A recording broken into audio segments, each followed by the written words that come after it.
So we have already discussed what is Maillard reaction. Now there is another interesting non-enzymatic browning reaction called caramelization, which is very specific to sucrose molecules. So caramel is a flavoring and coloring agent that is used industrially to make soft drinks, from cooked to baked goods like croissant and candies.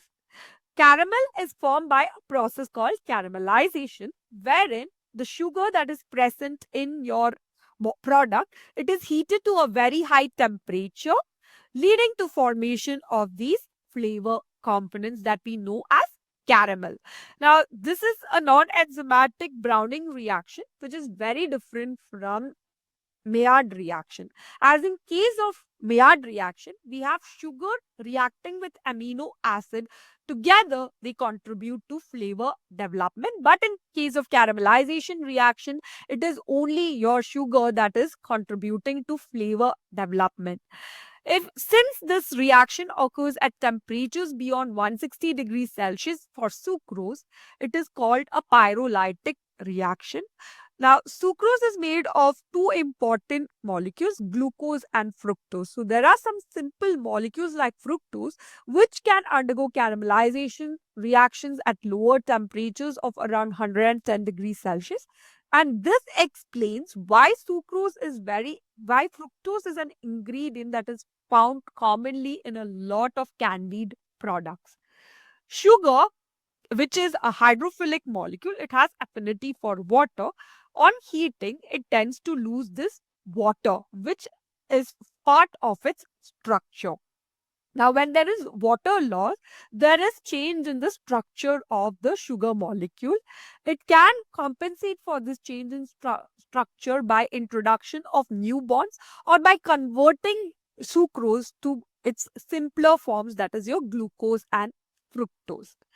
So if you look at the caramelization reaction, it is it occurs in three steps. First, there is decomposition of sugar to yield glucose and fructose.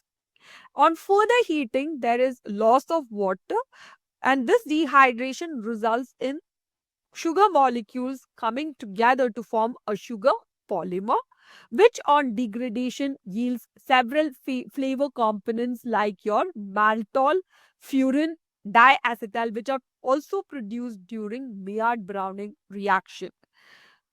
Now, to see what is the extent of our caramelization reaction, we have an indicator compound which is produced, which is your hydroxymethyl furfural, along with certain heterocyclic amines. Apart from all these components, you have three important brown pigments that are produced during caramelization reaction: caramelin, caramelline, and caramelline. Now, at an industrial level, you have three different types of caramels that are produced, and they are all used for flavoring different components. One is your acid fast caramel, which is produced using ammonium bisulfite as a catalyst. It is used in your Coke. Second is your brewer's color, which is made by heating sucrose solution with ammonium ions, particularly used in beers. Finally, you have baker's color, which is used in bakery products, and it is produced by direct pyrolysis of sucrose.